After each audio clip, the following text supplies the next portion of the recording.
Hello learners, welcome back to my channel. So today we are doing BEGE 142 understanding drama. इसमें कौन कौन से आपके किस तरह के क्वेश्चंस आते हैं, कौन से टाइप आते हैं, क्या पैटर्न है, वो सब पैटर्न करेंगे। ब्लॉक 1, 2, 3, 4 ये जो चारों हैं ये आपके हैं ड्रामाज या फिर नॉवेल्स वगैरह, और इसमें है आपके कुछ डेफिनेशंस, कुछ कॉन्सेप्ट।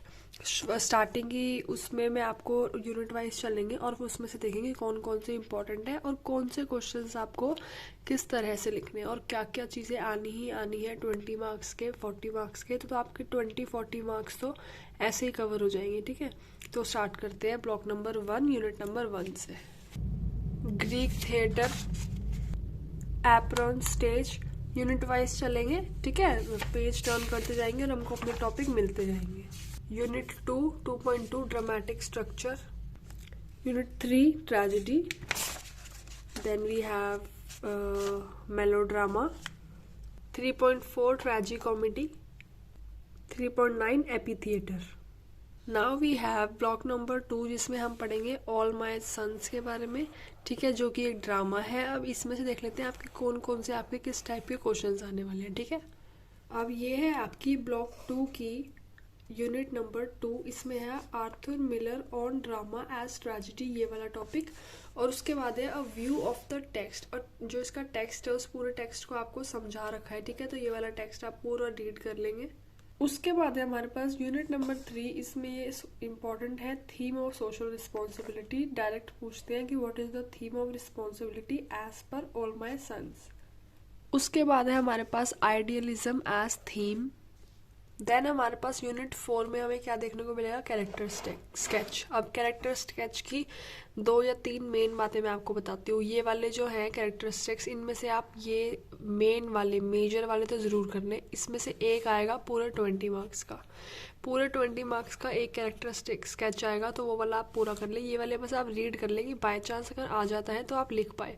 अब कैरेक्टर स्केच आपको कैसे लिखना है, देखो 20 मार्क्स का आएगा, इतना आप कैरेक्टर किसी का डिफाइन नहीं कर सकते कि आप उसको 20 मार्क्स में लिख दो।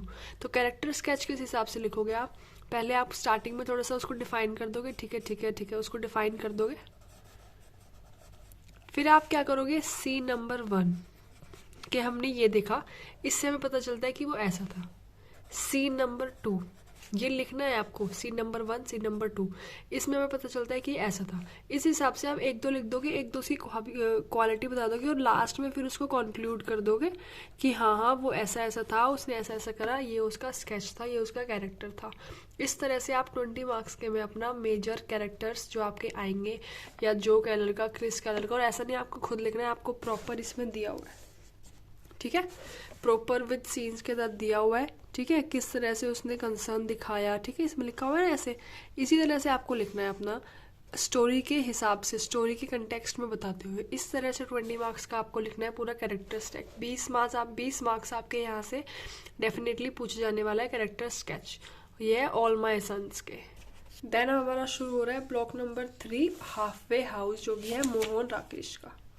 इसमें है यूनिट नंबर 3 में आप देख सकते हैं पहला ही टॉपिक है issue of domestic harmony in Rakesh writings. ये आपको डायरेक्ट पूछे जाते हैं क्वेश्चंस, ऐसा नहीं कि घुमा फिरा के पूछेंगे। लैंग्वेज आपकी स्ट्रेट फ्रॉम द बुक आएगी। The women's perspective in half way house. Then unit number 4 में, इसी की यूनिट नंबर 4 में है हमारा अ view of Mohan Rakesh short fiction and the issue of marriage. ठीक है, ये था आपका 3। अब आपका आ रहा है ब्लॉक नंबर 4, ये हमारा लास्ट ब्लॉक है। इस ब्लॉक में देखते हैं हमारे पास क्या क्या पढ़ने को है, क्या हमें पढ़ना है। यूनिट नंबर 4 में देखो हमारे पास पेज नंबर 202 पे है टाइम इन द प्ले 4.3।